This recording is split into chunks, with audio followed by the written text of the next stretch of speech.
Hello everybody, it's Julia here from the Highly Sensitive Tarot, and I'm here today with a really exciting video for me to do.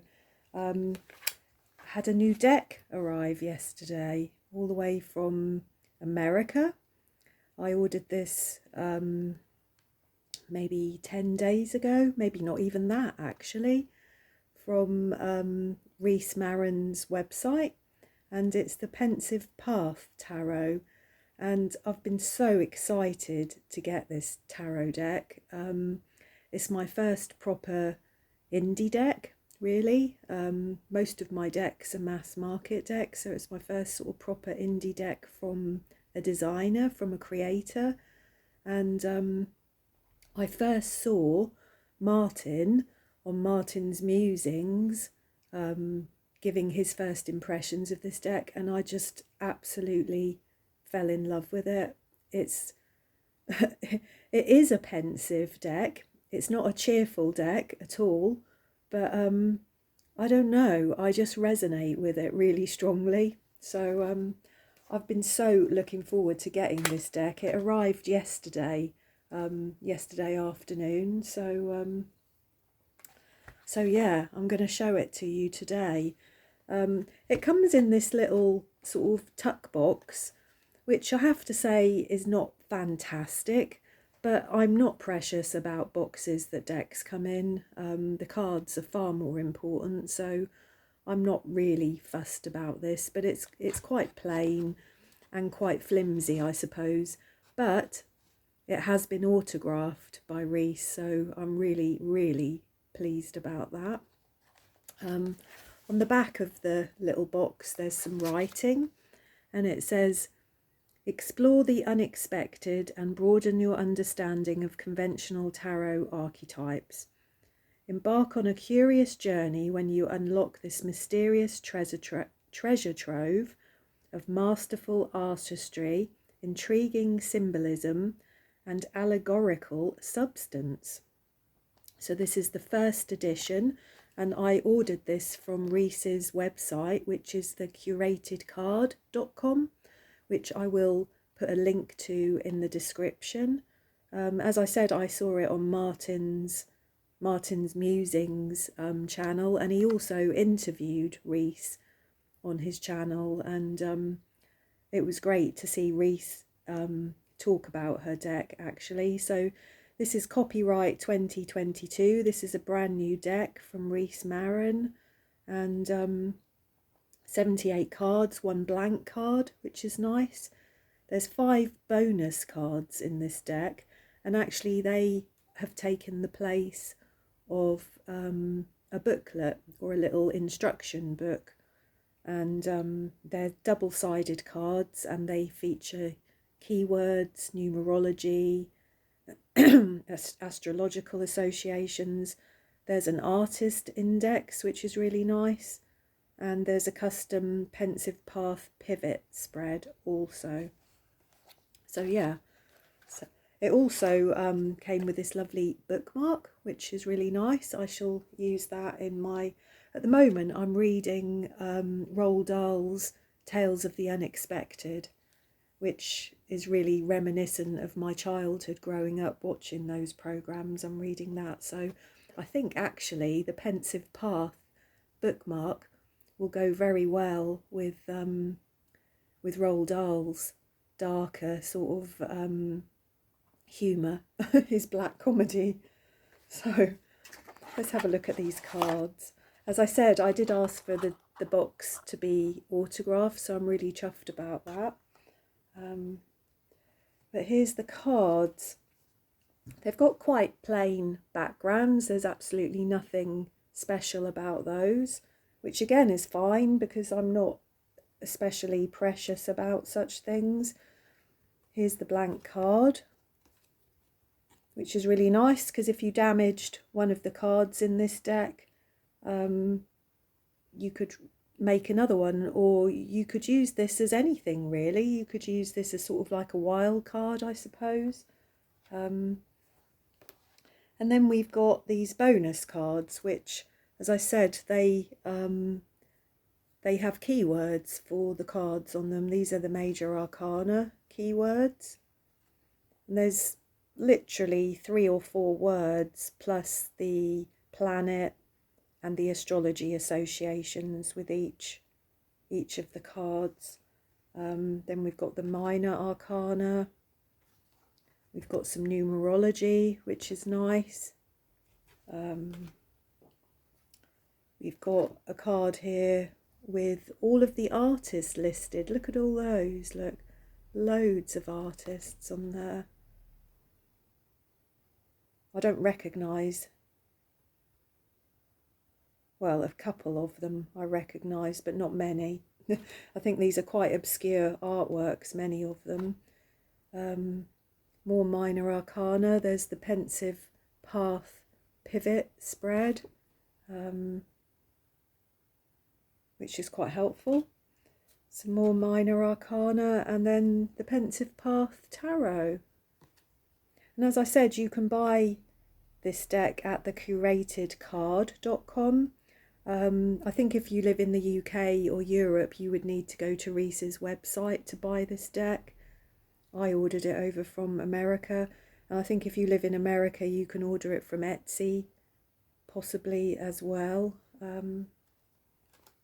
And then we get on to the deck itself, and I'm going to go through each card and I'm going to show you because I just love them. I think there aren't many cards in this deck that I don't love or resonate with quite strongly in one way or another. So we've got the Fool. And as you can see, this colour palette of this card is sort of the colour palette of the majority of this deck. It's quite subdued. You can see that it's pensive. And it's unusual for me, actually, to love a deck like this, because when I look at most of my other decks, they're all very, very bright and colourful decks. I like artwork, but I tend to generally enjoy artwork that is colourful. And these cards are not particularly colourful. As I said, the colour palette of them is quite subdued. There's a lot of colours, I suppose, that you would associate with old paintings, I guess, really. But here there's the Fool, and normally we see somebody quite carefree and, you know, about to step off the cliff, but this young girl here is anything but carefree. She looks bored and fed up and almost, I think, looking for trouble, really. I just think that's brilliant. We've got the Magician, which again is a fantastic piece of art, isn't it? He's the master orchestrator of his orchestra there. He's, you know, with his one wand here, he's managing to orchestrate all of the instruments, all of the people all around him. So that's a really good representation of the Magician, I think. The High Priestess there, which again is a very different take. We don't often see an old person, an elderly person as the High Priestess. It's usually a younger, sort of mysterious looking female, but this is the crone, isn't it? This is the goddess in the crone stage of life, and again looking fed up, really. I suppose it's like she's been there and she's seen it all, and nothing's going to shock her anymore.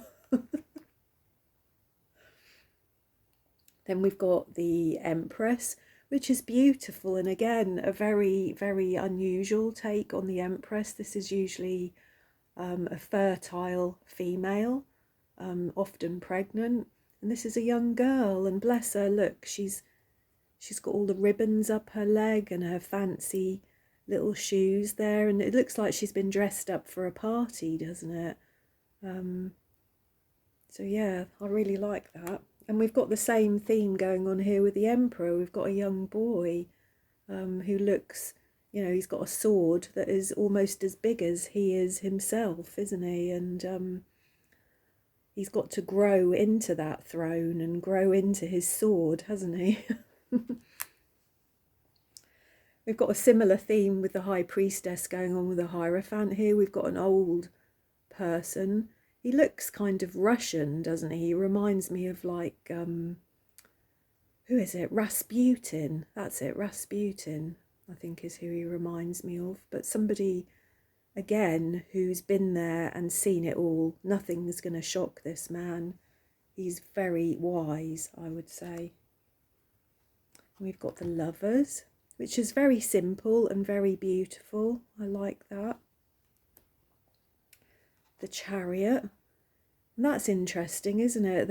This is sort of like a Romany gypsy, perhaps, but somebody whose world is contained within their chariot. You know, normally the chariot to me is sort of, I don't know, getting out into the world and conquering the world, if you like, but the world of this person is within their chariot, isn't it? So that's a good representation.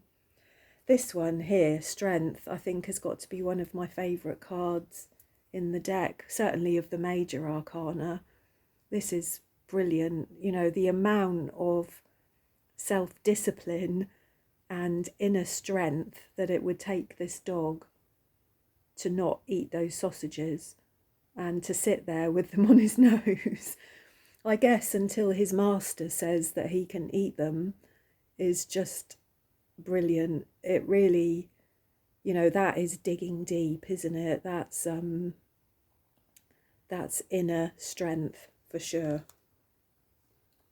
The Hermit, it's a beautiful take on the Hermit and quite unusual again. Normally we see a man, you know, a real archetypal type of hermit wandering in the mountains perhaps, but this is very different, isn't it? And this is just my first impressions of the deck, really. So some of these cards I haven't yet really formulated a story, I guess, in my mind for, and this is one of them. The Hermit is one of my favourite cards in the entire deck, of all tarot decks, and I'm a Virgo and I resonate quite strongly with that Hermit energy. So I'm coming to this card of what this actually means to me. She's looking she's sort of come out of the dark, hasn't she, with her light, and she's sort of looking curiously in a certain direction. Yeah, I'm not sure how that makes me feel, that card. This is a great card here, the Wheel. That's a really interesting card, isn't it? Everybody's up a ladder, aren't they? And like the only safe place really is right at the very top here on this little platform. Everyone else is sort of riding the wheel, aren't they? Really fascinating. Justice, that's an excellent representation of justice, isn't it? I don't know what the story is with this artwork, but it looks to me like this is a vengeful wife, perhaps, isn't it? Or a vengeful lover, and she's about to cave in this man's skull, I think. I'm sure she's got a hammer there, hasn't she? She's about to kill him while he sleeps, and who knows, maybe he deserves it. The Hanged Man, that's an interesting card, isn't it? Again, I haven't quite formulated a story for this piece of artwork in my head yet. Like why he's hanging over the cliff, who these people are. I'm not sure about that one. Death, brilliant representation of death. There's almost something seductive about the Death card sometimes, and there is with this one. It's like death is an old friend, isn't it? Not something to be frightened of, but death is an old friend. Temperance, very nice card. Don't have any strong feelings about that either way. The Devil, very interesting there. Typical sort of energies that I would associate with the Devil. I like that card very much. That talks of, I think more than anything, this one is sort of control and subjugation and materialism, greed, power. Yeah, good card. Also the Tower, really like this. There's a lot of energy in this card, isn't there? You can see building up around this tower. It's like all it's waiting for is a strike of lightning perhaps, and it would all fall, wouldn't it? The Star, it's a beautiful card. It's really pretty, isn't it? I like that. Again, I don't really have any strong feelings about the Star card, but there's a nice, gentle feeling about that card. I very much like the moon here. That's a lovely, beautiful image, with the sort of the moon and the starlight coming through the trees, sort of like a early morning, a winter's morning, or at night. It looks like somebody's fishing, doesn't it, in the middle of a river or a lake. But everything's of a different light, isn't it? Everything's just a little bit odd and distorted, but it's beautiful. This is one of the few very, very light cards in the deck, I think, the Sun. This beautiful orange yellowy glow here, and this boy. It is just a celebration of life, isn't it? It's gorgeous, and this is one of the few cards in the deck that has this lovely colour. Everything else is much darker and more subdued, so this card really does stand out amongst all of the other cards. The sort of positivity and the warmth of this card. Judgment. What a brilliant card is that? Look, I don't know whether this person here is, what are they doing? Are they stealing something perhaps? Is this their immediate sort of karma of this angel reaching down? I'm not really sure what's going on there, what this person is doing, but I think they're certainly about to be judged. And the World card, what an interesting card is that? What a fantastic piece of art.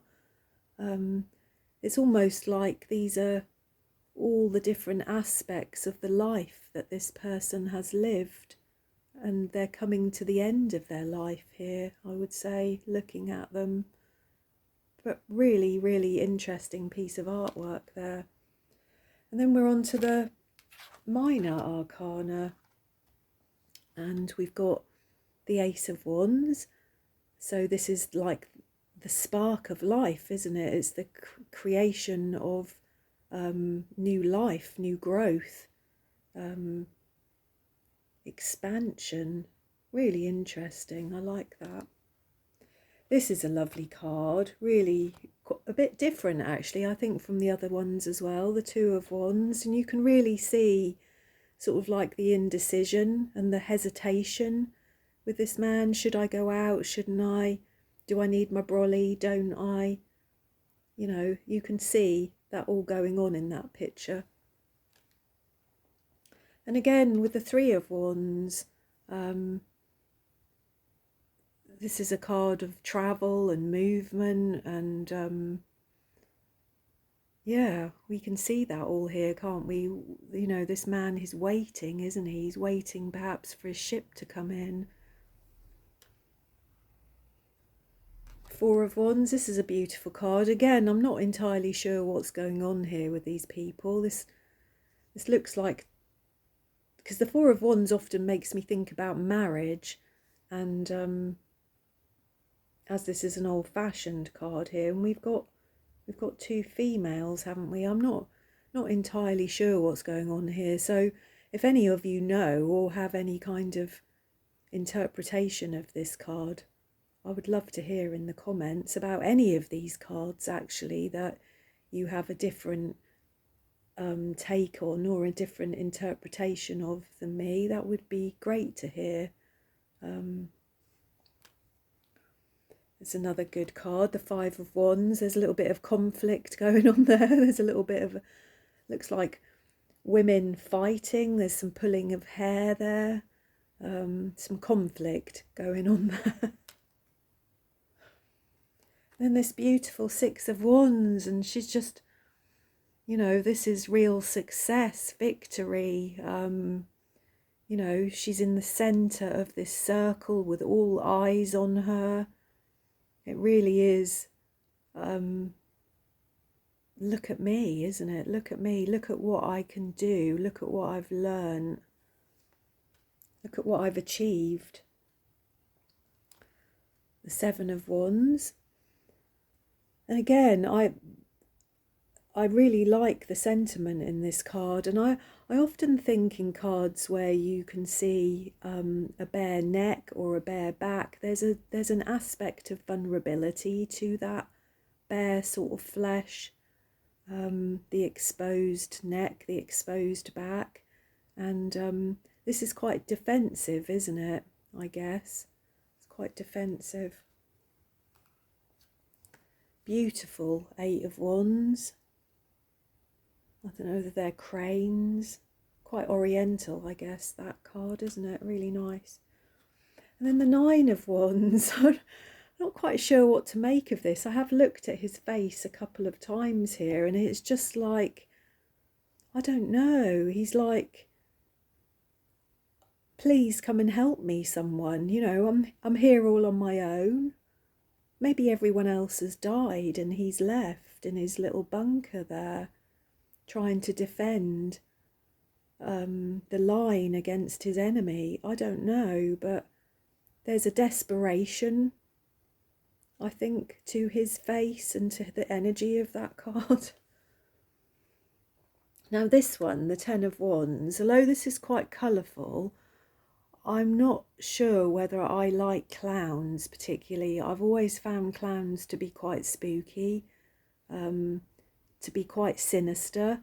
I don't find clowns comical at all, and so I don't know whether I'm being thrown by the clown there, but I'm not sure about that card as yet. The Page of Wands.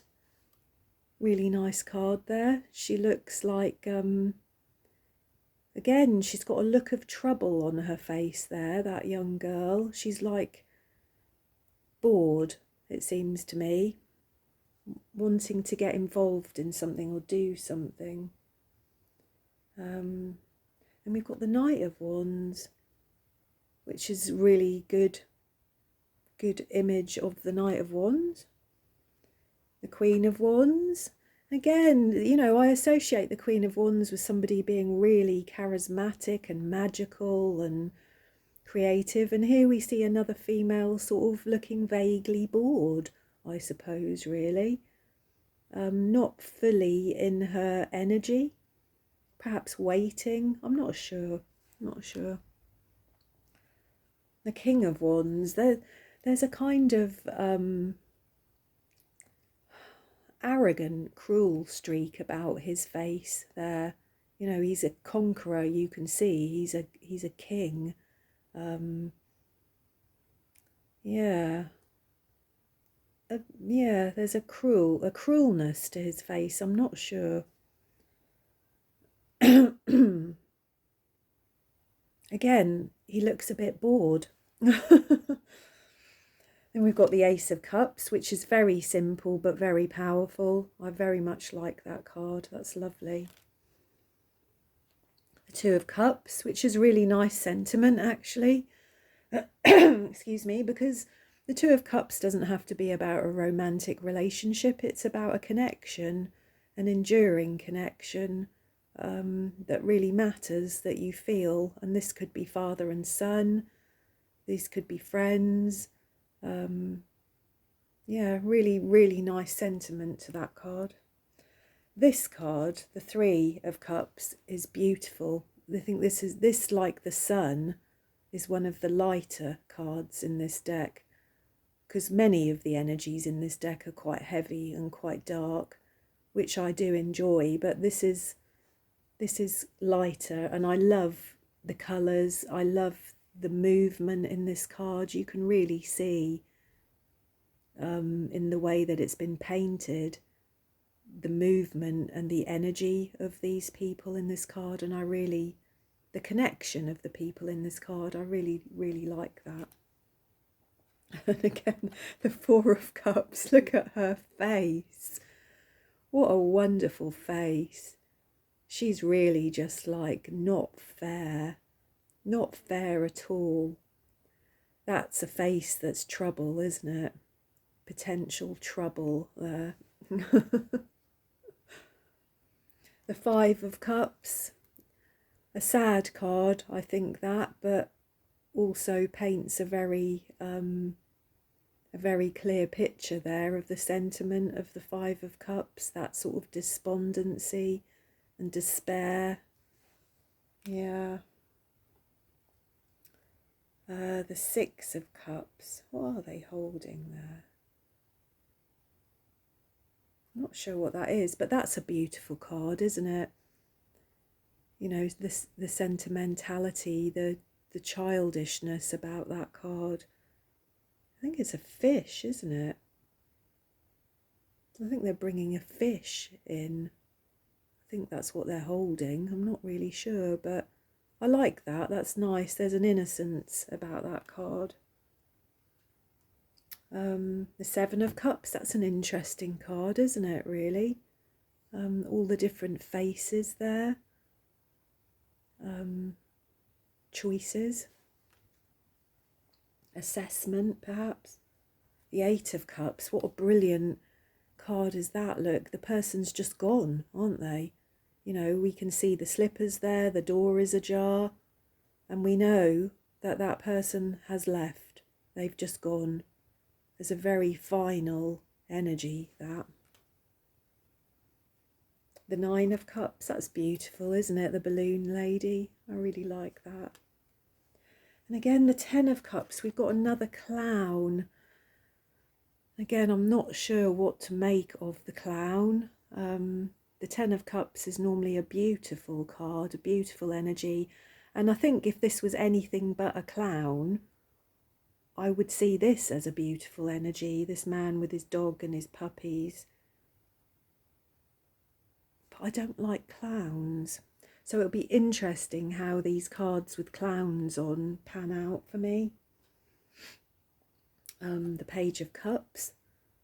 That's lovely, isn't it? It's like she's bringing a cup of tea or something to somebody. Very nice. The Page of Cups. The Knight of Cups, sorry, which is like Lawrence of Arabia, isn't it? Sort of, there's a romantic feel, I guess, to that card. The Queen of Cups.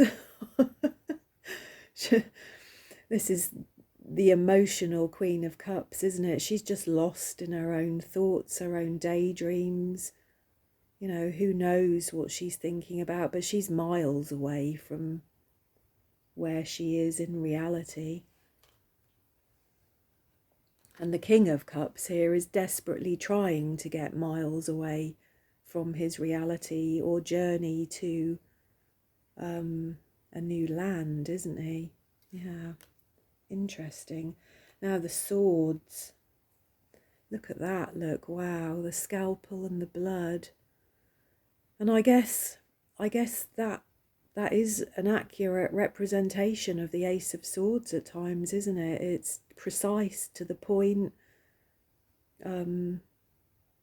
cutting. It's made me think of being cutting with words. Yeah, words can cut you to the bone, can't they? That's what that's making me think. The Two of Swords. Again, quite a dark card. You can see the kind of the indecision there, or the resistance to a decision there. This is a difficult card, the Three of Swords. This really is a difficult card, actually.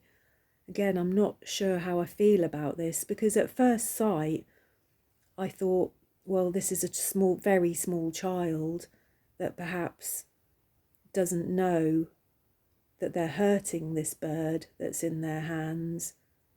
You know, I think as very small children, sometimes you know, you can be a bit rough with your pet cat or something, can't you, and really not realise what you're doing. But I don't know, the more I've looked at this card, the more I've looked at the expression on the face of this child here, there's almost a devilish delight in the torment here.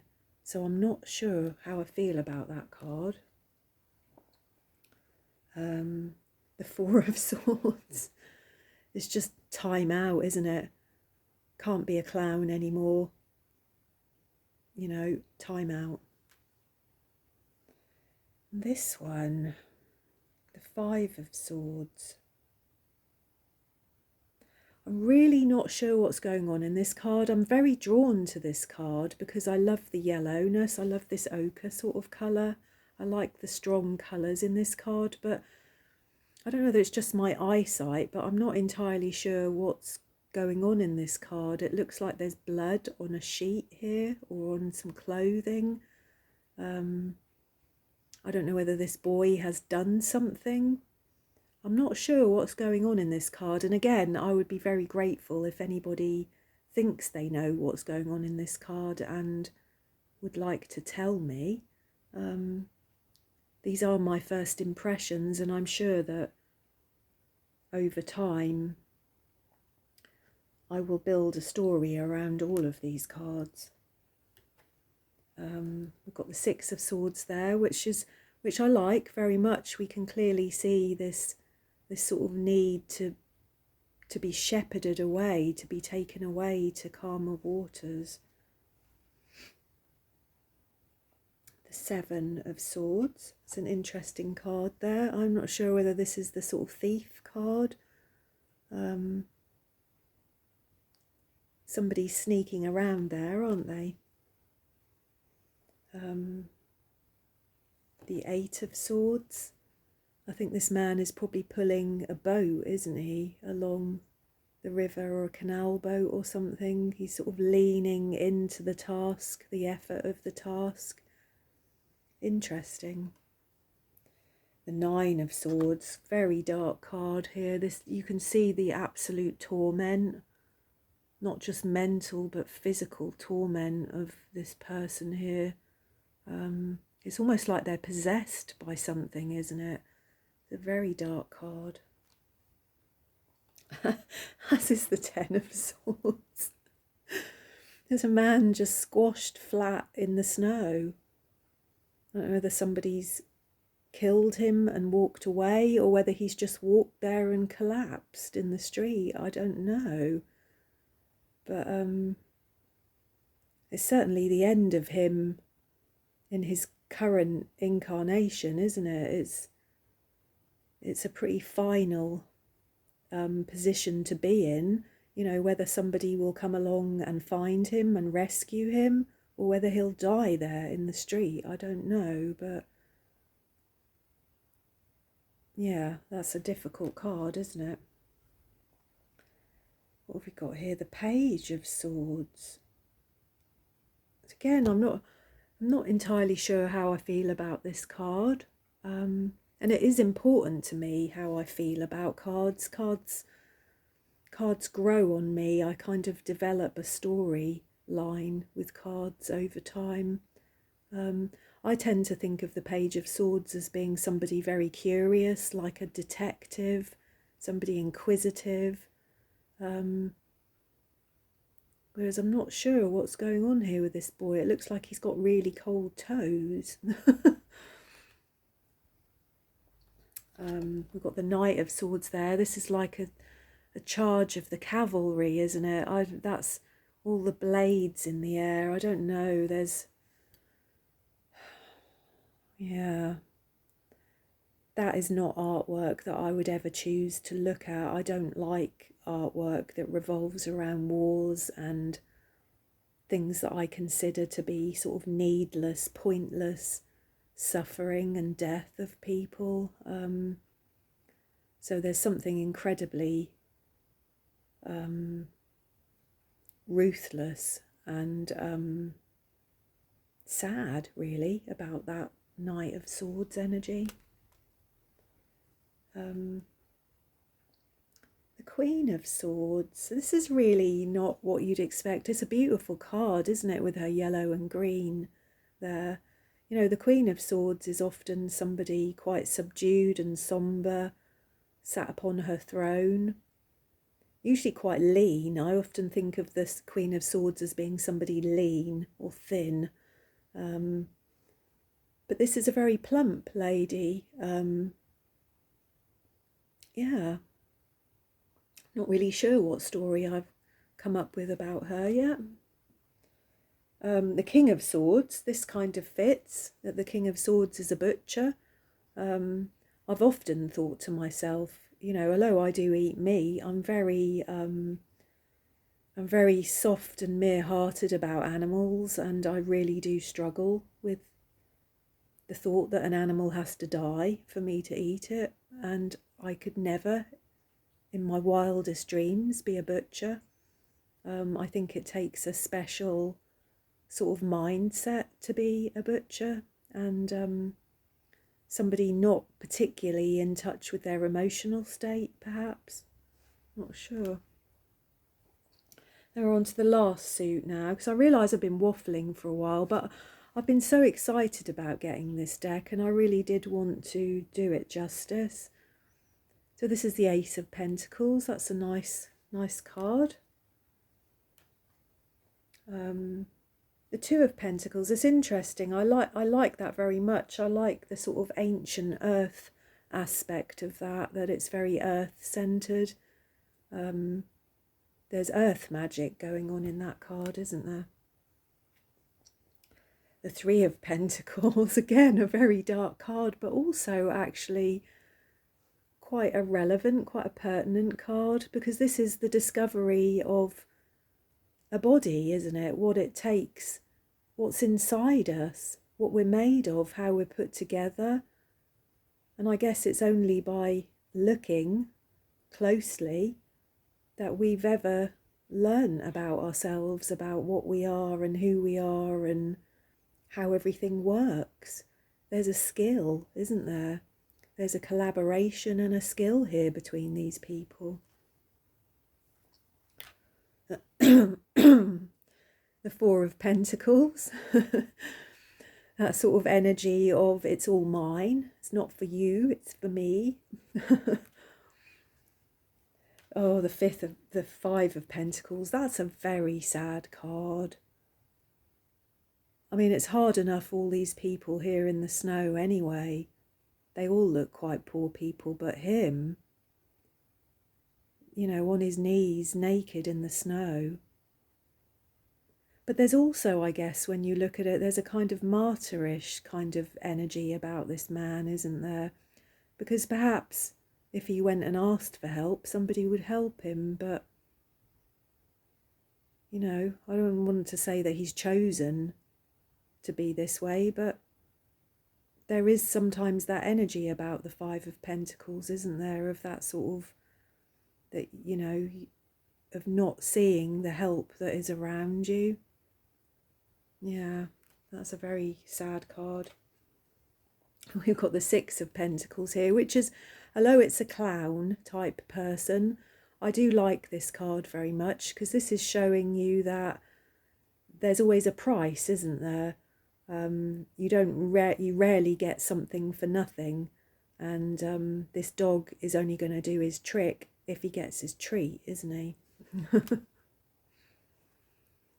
The Seven of Pentacles. It's a good card for that. Good artwork, good image for that, of the effort involved in the Seven of Pentacles. And again, in the Eight of Pentacles, this sort of perfection of a craft, you know, of becoming a master at something, of reaping the rewards of all of your hard work.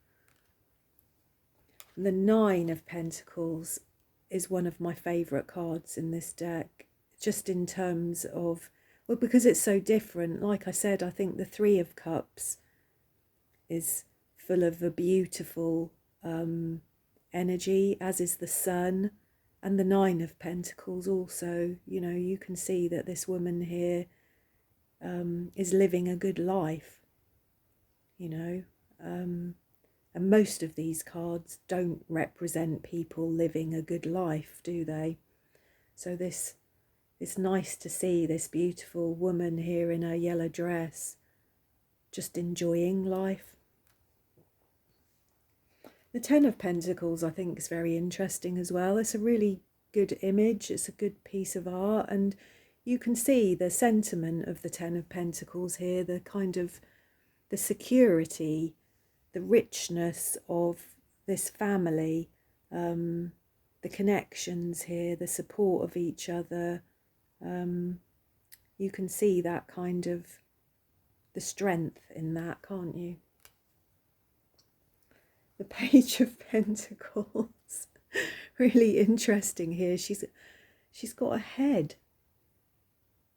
She's got a head on the tray there. I don't know what that means. I don't know what that's about. I haven't quite studied that card enough yet to know what I think about that. The Knight of Pentacles here, surrounded by all these skulls. I don't know whether this is the end of a battle. I don't know what that is. Again, I haven't had enough time really to formulate how I feel about that card.